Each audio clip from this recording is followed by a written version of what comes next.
Pernahkah anda terfikir, apa sebenarnya intipati kasih yang maha agung? Dalam dunia yang sering huru-hara ini, kita mencari jawapan yang teguh, yang abadi. Hari ini, mari kita buka lembaran lama, sebuah kitab kuno yang menyimpan rahsia tentang sifat Tuhan yang paling mendalam.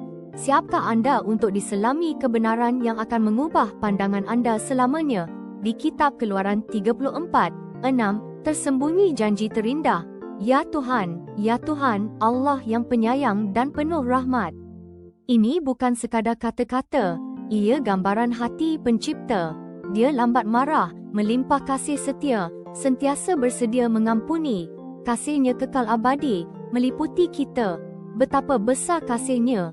Jadi, apa maknanya untuk kita hari ini? Ia bermakna, tidak kira apa pun yang kita hadapi, kita mempunyai Tuhan yang sentiasa mengasihi, mengampuni dan membimbing.